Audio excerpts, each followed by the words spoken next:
So good morning mga kapaps, welcome back sa ating munting channel, Paps Rabbitry Philippines. So ngayon mga kapaps, ang gagawin natin is magtuturok tayo ng big complex sa ating mga alagang rabbit. So ngayon na araw mga kapaps is ito yung huling araw ng turok ng big complex, no. Bali, ang ginagawa kasi natin is yung 3 times a week in a 3 weeks. Sa hindi pa nakakapanood nun mga kapaps, sa unang video natin sa pagturok ng big complex, ilagay lang natin sa baba yung link sa description mga kapaps, no. At saka yung ginagamit nga natin is yung yung 1 ml na 0.5 lang yung dami ng ating big complex. Bali, ngayong araw na to is yung huling araw nila. Tapos i-injectan lang natin sila ulit is pagkatapos ng panganak nila mga kapaps, no. Kayong unang araw ng panganak nila, or nanganak sila ngayon kinabukasan mga kapaps. So kaya simulan na natin, tara.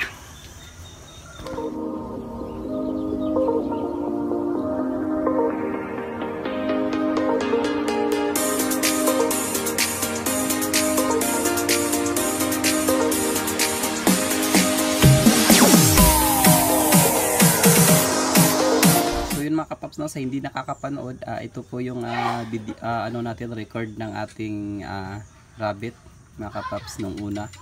Ito yung ginawa nating record para hindi tayo makakalito.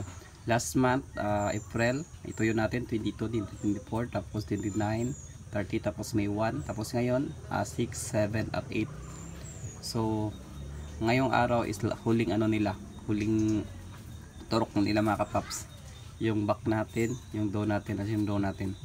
So mag-i-inject lang tayo ulit after nila manganak.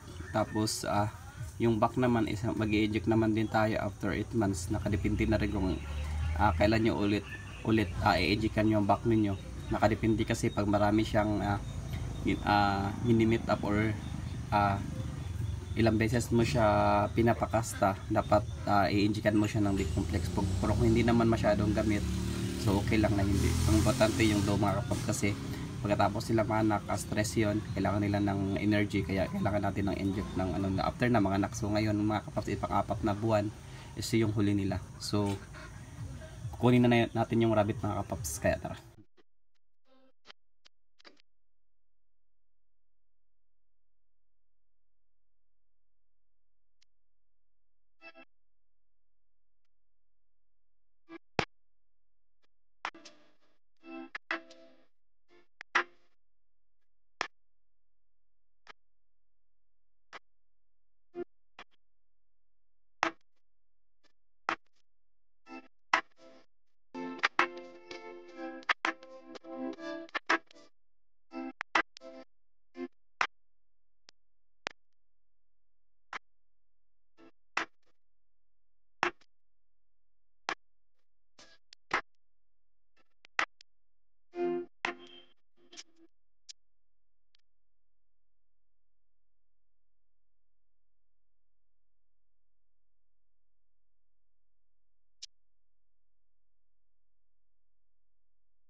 So yun mga kapaps, no, sorry kasi na-busy.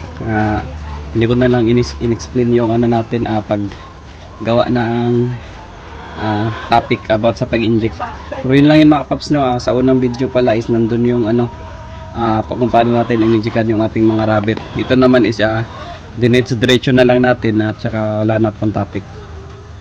So ito yung panghuli mga kapaps, no. Ito naman si Chucky, upgraded to mga kapaps, upgraded Californian, kaso local New Zealand na black yung mama niya. Yun mga kapaps, kaya ganito siya, maitim, pero ang laki nito mga kapaps, umabot ng 4 na kilo yung timbang niya.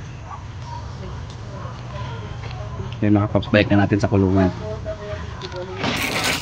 So yun mga kapaps, hanggang doon na lang, no. Tapos na natin yung last session natin session natin sa pag-inject ng rabbit. So may inject natin sila ulit ng B-complex pagkatapos na nilang mga anak. So hanggang dito na lang mga kapaps, bye bye.